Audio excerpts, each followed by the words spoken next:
मेरी अम्मा के हाथ का मटन कौरमा बना हुआ हो, मेरी बेगम के हाथ की निहारी बनी हुई हो। एक्टिंग मेरा शौक था, लिखने से घर चल सकता था, मैंने इसलिए एक्टिंग पीछे कर दी थी और मैं लिखने लग गया। किसी बशर में हज़ार खामी, अगर जो देखो तो चुप ही रहना। बैठे रहो, कोई गल नहीं।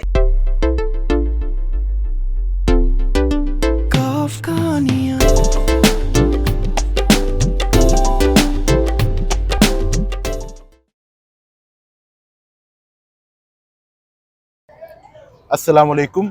मैं QM रामे यानी कासिम मुमताज़ रामे और आप देख रहे हैं काफ कहानियाँ। आज की कहानी बहुत ही स्पेशल होने वाली है। उसकी वजह है आज की मेरी मेहमान शख्सियत। उनके साथ आपने थंबनेल में तो देख ही लिया होगा, मैं यहाँ पे मौजूद हूँ जनाब इफ्तिखार अहमद उस्मानी साहब के साथ। अस्सलाम वालेकुम सर। वालेकुम अस्सलाम। कैसे हैं आप? अल्हम्दुलिल्लाह। आपको इफ्तिखार अहमद उस्मानी कहा जाए, इफ्तिखार इफ़ी कहा जाए या कमाली? देखिए जी, इफ्तिखार अहमद उस्मानी मेरा नाम है। इफ़ी मुझे प्यार से अम्मा कहती हैं। तो हमारे वैसे ही पंजाब की एक रिवायत भी है कि इस खित्ते की रिवायत है कि अकरम को अक्कू कर देते हैं। बिल्कुल। तो इस तरह मुझे इफ्तिखार से इफ़ी अम्मा ने कर दिया, और कमाली तो कमाली कमाली हो गई। कमाल कर दिया, कमाल कमाली कर दिया। सर बहुत शुक्रिया आपका वक्त देने का। आखिर हमने आज आपको ढूंढ ही लिया। बहुत शुक्रिया जी, आपने इस काबिल समझा, आप तशरीफ़ लाए। सर मैं अपने सामीन, अपने नाजरीन के लिए आपकी कहानी सुनना चाहता हूँ। 1996 से आपने ये सफ़र शुरू किया, अदब, आर्ट्स सारा। आपको बच्चा बच्चा जानने लगा 2022-23 में। इतना तवील सफ़र कैसे तय हुआ? कितनी मुश्किलें आईं? कितने खुशगवार लम्हात गुजरे? अगर वो हम आपकी ज़ुबानी सुन सकें तो। देखिए जी, पहली बात तो ये है कि तरक्की का कोई शॉर्टकट नहीं है, और मैं भी उन नौजवानों में से था जो चाहता था कि रात को मैं सोऊं, सुबह को तकिए के नीचे से डॉलर्स निकल आएँ। या मैं ये चाहता था कि किसी रात को मैं मैटनी शो देख के निकलूं रीगल सिनेमा से, और मेरे पीछे एक लहराती हुई गाड़ी आए और वो खंबे से टकराए, और उसमें से एक बंदा बाहर गिरे, और मैं पूछूं अंकल क्या हुआ, तो वो कहे जी कि मेरा पार्टनर मेरे पे हमलावर हुआ है, मैं बड़ी मुश्किल से यहाँ तक पहुँचा हूँ, और तुम ऐसा करो कि ये कागजात मेरी अकलौती बेटी तक पहुँचा देना, और फिर मुझे एक ब्रीफ केस दे और वो मर जाए। जब मैं ब्रीफ केस खोलूँ तो वो नोटों से भरा हुआ हो। तो इस तरह के ख्वाब मैंने भी देखे, लेकिन तरक्की का कोई शॉर्टकट नहीं है। एक तसलसल है, एक जद्दोजहद है जो सारी ज़िंदगी आपने करनी है। जिस तरह आप रोज़ाना हर लम्हे की बुनियाद पे सांस लेते हैं, इसी तरह ज़िंदगी भी गुजरती है लम्हा लम्हा। इसमें आपको तसलसल के साथ मेहनत करनी पड़ती है। बिल्कुल। और मेहनत कभी ज़ायगा नहीं जाती। शर्त यह है कि आपने सही सिमत में मेहनत की हो, क्योंकि अगर आप दीवार को धक्का लगा रहे हैं या आप दरख्त को धक्का लगा रहे हैं तो वो कभी रास्ता नहीं देगा। तो मेरी ज़िंदगी भी ऐसी थी, क्योंकि मेरे वालिद साहब अल्हम्दुलिल्लाह हयात है, और वो एक सॉर्टर थे पहले स्केल के। तो हमारी ज़िंदगी में आसाइशें बहुत कम थी, ना होने के बराबर थी। मतलब हमने फाके भी कर रखे हैं, और हम सारे भाइयों को आगे जाना था। अब आगे जाने के लिए यकीनन मुस्बत रहना था, मेहनत करनी थी, और वापसी का हमारे पास कोई सीन नहीं था। वो तारिक बिन ज़ियाद की तरह कश्तियाँ जला के चली हुई थी बिल्कुल। ऑलरेडी। तो अल्लाह का शुक्र है, माँ बाप ने तरबियत की। हम जिस दौर की पैदाइश है, उसमें काउंसलिंग नाम की तो कोई चीज़ नहीं थी, स्टार्टअप्स भी नहीं होते थे, तो हमें तो खुद नहीं पता था कि हमने करना क्या है। 26-27 साल की उम्र में मुझे लगा कि यार मुझे एक्टिंग करनी चाहिए। मैं एक्टिंग में चला गया, मैंने डिप्लोमा कर लिया, मैंने वहाँ से स्क्रिप्ट राइटिंग सीख ली, किताबों से शगफ क्योंकि पहले से था। तो उस वक्त भी पता नहीं चल रहा था क्या करना। फिर एक जॉब भी करता रहा साथ में। जॉब क्या थी? जॉब का वाला राज है, वो मैं किसी अपने वीडियो में बताना जरूर चाहूंगा। वो एक अगर राज है। हमें ये शर्फ मिल जाए तो ज्यादा। नहीं, वो एक राज है, वो मैंने ठीक बताना है। जरूर है। आप ही आ जाइएगा उस दिन, मैं आप ही को बता दूंगा। लेकिन ज़रूरी ये है कि मैं लोगों को ये बताऊं कि यार जीना है। अच्छा, फिर इत्तेफाक से वो खुदनुमाई का शौक तो शुरू से था, क्योंकि खुदनुमाई का शौक ना हो तो आप इस तरफ आते नहीं हैं। तो हमने डिप्लोमा कर लिया। जावेद फाइल साहब की एक ड्रामा सीरियल बन रही थी मझधार, फैसल कुरैशी था हीरो। हम ऑडिशन दिया, हम पास हो गए, हमने काम करना शुरू कर दिया। वो करते करते करते करते यहाँ तक पहुँच गए। माशा। अच्छा, अभी आपने कहा कि आपको अपनी डायरेक्शन और अपनी सिमत का अंदाजा होना चाहिए। आपको नहीं लगता कि ये आपके बस में नहीं है? नहीं नहीं, ये हमारे आपको बस में। लग रहा होता है कि मैं यार सही जा रहा हूँ, लेकिन देखिए, लग रहा होना और सही समत होना ये दो अलग बातें हैं। मैं मिसाल देता हूँ कि मेरी आवाज़ भी बड़ी बारीक हो और मैं कॉन्फिडेंट भी ना हूँ और मैं बोलते हुए झिझक का शिकार भी हूँ और मैं कहूँ मैंने एक्टिंग करनी है, ऐसे नहीं हो सकता। तो एक्टिंग एक वाहिद शोबा है जिसके अंदर शक्ल की, बल्कि दुनिया में किसी भी शोबे में शक्ल की कोई वैल्यू नहीं है। बिल्कुल ऐसे ही है। मैं आपको टैलेंट, बता दूं, टैलेंट होता है। बिल्कुल डिग्री में भी जब वो देखते हैं यार इसकी डिग्री अच्छी, तो वो आपकी शक्ल थोड़ी देखते हैं। बिल्कुल ऐसे ही। एक अच्छे डॉक्टर के लिए खुश शक्ल होना जरूरी नहीं है, एक अच्छे शौहर के लिए भी खुश शक्ल होना जरूरी नहीं है। कमाओ है सर, मेहरबान वो तो है, थोड़ा बहुत नहीं तो है, बिल्कुल भी नहीं है। अच्छा, वो लड़की वाले पता नहीं क्यों उसको देख लेते, बाद में की फायदा यार, एडा सोना मुंडा काम कोई नहीं करता, कोई नहीं करता। या ताड़ी धी नूं कुटदा या गालां कढ़दा, तो फायदा नहीं ना। बिल्कुल। तो वो कहते हैं काम प्यारा ना के चाम, चमड़ी प्यारी नहीं होती, काम प्यारा होता है। तो हम आज जिस दुनिया में हैं, ये इतनी तरक्की पर पीक पे पहुंचे हुए, हम खुशकिस्मत लोग हैं। मतलब अमेरिका में जो टेक्नोलॉजी या चीज़ें इस्तेमाल हो रही है वही हम कर रहे हैं। ये हो ही नहीं सकता कि आपको डायरेक्शन का पता ना हो आज के दौर में, ख़ास तौर पे। मतलब आप ज़रा स्क्रॉल करें सोशल मीडिया को, स्टार्टअप्स फला, वो आपको बता रहा है पैसे कैसे कमाने हैं, फला कैसे करना है। तो मेरा ख्याल है कि किसी भी बिजनेस में जाने के लिए आपको किसी भी शोबे को इख्तियार करने के लिए अब शायद उस तरह की तकालीफ या रुकावटें नहीं है जो हमारे दौर में थी। तो मेरा ख्याल है कि डायरेक्शन सबको पता होती है। देखिए डायरेक्शन क्या है, आप आज नहीं, आज से 4000 साल पहले या 1400 साल पहले या 25,000 साल पहले मुस्बत रहना, मुस्बत काम करना, मुस्बत सोचना, मुस्बत अमल करना, ये डायरेक्शन है। बिल्कुल ऐसे ही है। इखलाकियात दुनिया के कभी भी नहीं बदले। बिल्कुल ऐसे ही। इखलाकियात जो आदम अलैहिस्सलाम को दिए गए थे वही आज तक हैं, उसमें बल्कि बेहतरी आई और इजाफा हो गया। इखलाकियात नहीं बदलते, और इखलाकियात ही आपको बताते हैं आपकी समत। अब मेरी समत ही गलत है, मैं जाना है पेशावर तक गड्डी च बैठ जाऊँ कराची वाली, तो मैं तो नहीं जा सकता। बिल्कुल बिल्कुल बिल्कुल बिल्कुल ऐसे। अच्छा सर, इसी से आगे चले, बढ़ते हैं। आपके करियर में कोई ऐसा वक्त आया हो, ये सोचा हो कि यार की में कर रहे हैं, कुछ भी नहीं हो रहा है? देखिए, ज़िंदगी खुशी, गम, तकलीफ, राहत, धूप छाँव का नाम है। मैं 26, 25, 30, 35 साल की उम्र तक ऐसे ही सोचता था, जैसे आपने कहा कि ओए होए सब कुछ तबाह हो गया, बर्बाद हो गया, पता नहीं क्या हो गया। लेकिन मैं इतना परेशान होने वाला था नहीं, मैं बहुत परेशान नहीं होता था। मैं शायद ढीठ था या बेहिस था, लेकिन वाकई ऐसे वक्त आए, या डेडिकेटेड तो मैं था, लेकिन मैं आपको बताऊँ शायद ज़िंदगी में ऐसे वक्त आते हैं जब वो वक्त पता क्या था, जब कहीं किसी ने तज़ीक की थी, कहीं किसी ने तजलील की थी, किसी ने टका सा जवाब दे दिया था। वो वाले वक्त ज़िंदगी में आते हैं, वो सबके शायद आते हैं। फिर वो इशफाक साहब से मिलने के बाद उन्होंने कहा बेटा तेरी इज्जत ही नहीं है, तो तू इशफाक अहमद साहब। जी, इशफाक साहब। तो फिर समझ आई कि नहीं यार, मेरी तो कोई इज्जत ही नहीं है। जब इज्जत ही नहीं है तो फिर तकलीफ ख़त्म हो गई। क्या बात मेरी। तो मैं आए हैं, बिल्कुल आए हैं, जहाँ हम रोए भी हैं अल्लाह के आगे भी, और ये सब इंसानी ज़िंदगी इन्हीं चीज़ों से इबारत है। मैं आपको एक छोटा सा वाक़या सुनाता हूँ, आपको समझने में आसानी हो जाएगी और आपके देखने वालों को भी। अभी कुछ दिन पहले मेरी जो सबसे छोटी बेटी है, वो 5, 5.5 साल की है, हलीमा, वो मेरी तस्वीरें निकाल के लाई पुरानी, मुख्तलिफ पॉज बने हुए थे, पूरे बाल जवान।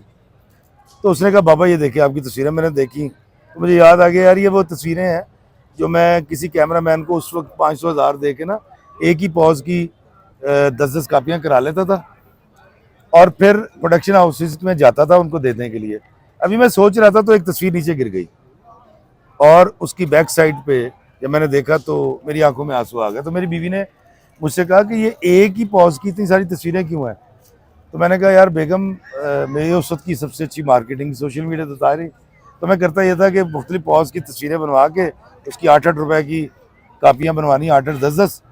अब उस तस्वीर के पीछे क्या लिखा था, मैंने वीडियो भी बनाया उस पर।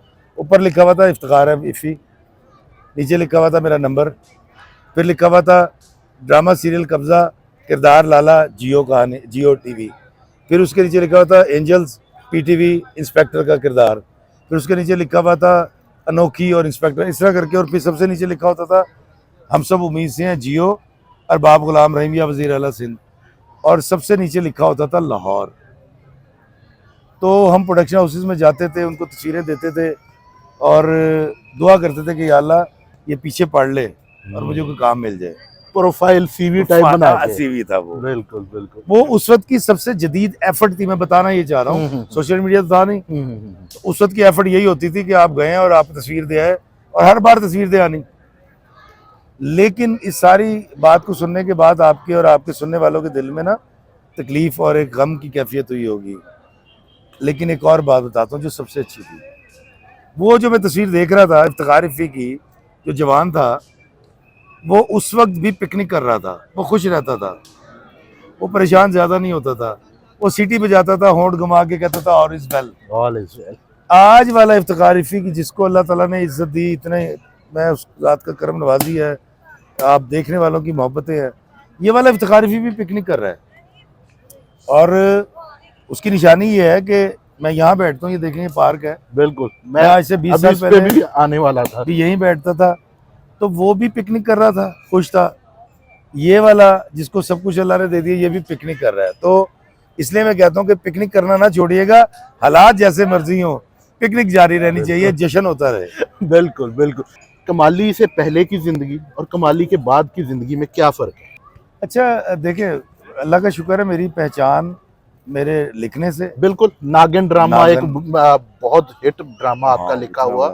उसके अलावा जो ड्रामे लिखे उनसे पहचान बन गई थी। फिर जो छोटे छोटे रोल, अच्छा मुझे मिला हमेशा छोटा, और अल्लाह ने हमेशा उसको इज्जत दी। बिल्कुल, लोगों ने बड़ा सराहा। तो इससे पहले बाबा रांझा हो चुका था, इससे पहले वो हो चुका था, क्या कहते हैं, इनकार का गुल्लू बादशाह, उसने ही बड़ा अच्छा। उससे इससे पहले 2019 से मेरी एक कलाम हिट हो गया, मैं लोगों से मोहब्बत में अनाएं छोड़ देता हूँ, वफाएं याद रखता हूँ, जफाएं छोड़ देता हूँ। तो ये सारी चीज़ें ऊपर की तरफ ही जा रही थी, और मेरी व्लॉगिंग भी शुरू हो चुकी थी। बिल्कुल, लोग मेरे व्लॉग्स भी देख रहे थे, और उसके बीच में एकदम से कमाली आया। तो कमाली दरअसल वो जो आखिरी चोट होती है शायद वो लगी, वो साबित हुआ। बिल्कुल। तो वाकई कमाली के बाद और ये पिछले 5 साल के अंदर बहुत ज़्यादा पहचान बनी, बहुत इज्जत मिलती है दुनिया के किसी, मैं लारी अड्डे चले जाऊँ, एयरपोर्ट चला जाऊँ, हॉस्पिटल चला जाऊँ, मैं खाना खाने आता हूँ, लोग मेरा बिल दे जाते हैं। ये पार्क में आप आके बैठ जाते हैं, लोग यहाँ पे मिलते हैं, अभी आते हैं और आएंगे। तो लेकिन ये हुआ कब है मैं आपको बता दूं, 2008 के अंदर एक रात आई थी, मैंने उस पर वीडियो बनाया था। उसके बाद क्योंकि देखें घर ज़रूरी है, एक्टिंग मेरा शौक था, लिखने से घर चल सकता था, मैंने इसलिए एक्टिंग पीछे कर दी थी और मैं लिखने लग गया। उससे बाइज्जत भी हो गया, तो अल्लाह का शुक्र है, आसूदा हो गया, बच्चे पल गए अल्हम्दुलिल्लाह। तो वो वाला इफ्तिखार रफ़ी जो शोहरत चाहता था, जो चाहता था लोग आएँ और ऑटोग्राफ लें, मैं सच्ची मुच्ची कह रहा हूँ, मैं उसको दफना चुका था बहुत पहले। ये तो अब आके अल्लाह ताला ने, शायद वो वाली बात है कि ऐ इब्ने आदम, एक तेरी चाहत है, एक मेरी चाहत है, अगर तूने अपनाया उसको जो मेरी चाहत है तो दे दूंगा मैं तुझे वो भी जो तेरी चाहत है, और अगर तूने झुटलाया उसको जो मेरी चाहत है तो मैं थका दूंगा तुझे उसमें जो तेरी चाहत है, फिर होगा वही जो मेरी चाहत है। बिल्कुल। तो मैंने बहुत पहले दिल से निकाल दिया था लेकिन चाहत अब हुई जाके। हाँ, तो फिर अल्लाह ने फिर अब दे दिया। बिल्कुल। आप यकीन कीजिए, मैं बड़ा हैरान होता हूँ। अभी मैं उम्रे पे था, रोज़ा रसूल पे रात को 2:30 बजे पहुँचा हूँ। मैं मदीने गया था पहले, मैं वीडियो बना रहा था और लोग बच्चे आ गए, मैंने एज इट इज़ डाल दिया वैसी। मैंने वो देखी है वीडियो, देखी होगी। बिल्कुल बिल्कुल। आप देखें कि मैं रोज़ा रसूल पे खड़ा हुआ हूँ और अल्लाह का एक बंदा आकर मुझे ये अगर कहता ना, तुसी बहुत अच्छी एक्टिंग करते हो, तुसी बहुत अच्छे वीडियो बनाते हो, तुम्हारी शायरी बहुत अच्छी होती है, आप सोचें कि अगर वो मुझे ये कहते कि यार तू एक बड़ा बुरा आदमी है और बड़ी बुरी शायरी करता है, तो मैं वो कार्ड तो देता, मैं लगाता ना। हाँ। लेकिन आप ये सोचें कि यार मैं रोज़ा रसूल पे खड़ा हुआ था सल्लल्लाहु अलैहि वसल्लम, और वहाँ एक बंदा आके मुझे गिला कर रहा कि यार तू कितनी गलत वीडियो बनाता है, या तू कितनी घटिया शायरी करता है। तो मैं बताता तो ना, लेकिन मैं मर जाता उस दिन, और हरम शरीफ में भी यही हुआ। तो मेरा ख्याल है कि हम जितने लोग आगे तरक्की करना चाहते हैं उन सबको चाहिए कि सब्र के साथ, इस्तिकामत के साथ, जीते हुए, खुशी के साथ, पिकनिक करते हुए ज़िंदगी गुजारें। पैसे की कमी, और देखें पैसे सबके पास होते हैं, दरअसल मेरे मतलूबा पैसे मेरे पास नहीं होते, तो मुझे ऐसा लगता है यार बेड़े गर्क हो गए, कुछ भी नहीं है, और हम जीना छोड़ देते हैं। आप डिग्री कर रहे हैं, आप नौकरी कर रहे हैं, आप अपने घर बनाने के लिए पैसे जोड़ रहे हैं, आप कुछ भी कर रहे हैं, उन लम्हात को जीना मत छोड़िएगा। ये मैं आपसे हाथ जोड़ के कहता हूँ। सीटी बजा, होड़ होड़ घुमा, सीटी बजा के बोल भैया all is all well. Is well, all is well. Iftikhar साहब लाहौर में पैदा हुए, जमपल जिसे कहते हैं सारी लाहौर की है। लाहौरी बंदा हो और खाने की बात ना करे, हो नहीं सकता। मैं तो ये मानता हूँ कि जो बाहर से आके लाहौर में बस गया ना, वो भी फूडी हो जाता है। खाने में क्या पसंद है? देखिए जी, पहली बात तो ये है कि दुनिया में मैं जहाँ आज तक गया हूँ, कोई 8-7 मुल्क घूमा हूँ, खाना सब खाते हैं और रज के खाते हैं, सब फूडी हैं। लाहौर को देखे फूड में नहीं, दरअसल लाहौर में जो फूड मिलता है ना खाने के लिए, हम उसकी तो बात, फेस्टिविटी जो है, हाँ उसकी फेस्टिविटी, उसकी सर्विंग। देखे चिकन छोले मेरी किताब का नाम भी है। बिल्कुल बिल्कुल। यार चिकन छोले, आप एक रेडी पे जाते हैं, उसका एक चौबी मतलब लकड़ी का एक बाटा होता है, उसमें उसने वो रखे होते हैं, उसके ऊपर सलाद, इसकी जो प्रेजेंटेशन है, पेश करना है ना, ये बड़ी मजे की है। बिल्कुल। तो लाहौरी खाबे तो वैसे ही मशहूर है, लेकिन सब जगह के मशहूर है। मैं आपको बताता हूँ, बहसियत लाहौरिया नहीं, बहसियत इंसान, मुझे ऐसा लगता है कि मैं फूड्स को बहुत पसंद करता हूँ। हर तरह का खाना मुझे बड़ा अच्छा लगता है। लेकिन कुछ तो होगा ना जो रगबत से खाते होंगे। मैं ऐसे कढ़ाई, ये मैं सुनना चाह रहा। मटन कौरमा, बिल्कुल। मेरी अम्मा के हाथ का मटन कौरमा बना हुआ हो, मेरी बेगम के हाथ की निहारी बनी हुई हो, मेरी सास के हाथ के पाए बने हुए हो, और मेरी भाभी एक वो मसूर की दाल पकाती है। यार वो मसूर की दाल नहीं होती, वो कौरमे तो भी कोई बड़ी चीज क्या होती है। बात है, क्या बात। तो अच्छा, फिर मुझे सर्दियों के अंदर गोभी जब पकती है, 10 घरों में खुशबू जाती है, और अगर साथ सुबह के टाइम पराठा हो जाए नहीं उसके ऊपर वो भी हो, गरम मसाला भी हो। हाँ, तो मैं फूडी हूँ। सही है।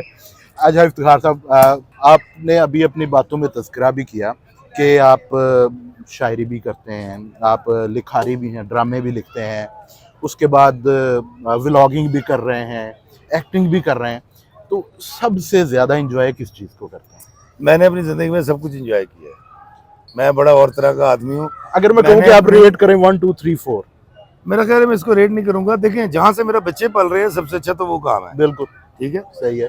हाँ, अगर आप ये पूछे मैं क्या चाहता था, तो मैं लिखना चाहता था, सही है। क्योंकि लिखने में बड़ी इज्जत है। आप अपने, मेरा जो सोफ़ा है, अब तो मैं, क्योंकि मैंने एक्टिंग भी छोड़ दी है, लिखना भी छोड़ दिया, लेकिन मैंने 15-20 साल जो लिखा है, एक सोफे पे लिखा है, वो मेरा ऑफिस है। मेरा गद्दा उसके आगे होता है। मैं यहाँ से उठता हूँ और नाश्ता करता हूँ, और ये साथ ही सोफे पे बैठता हूँ, मेरा ऑफिस शुरू हो जाता है।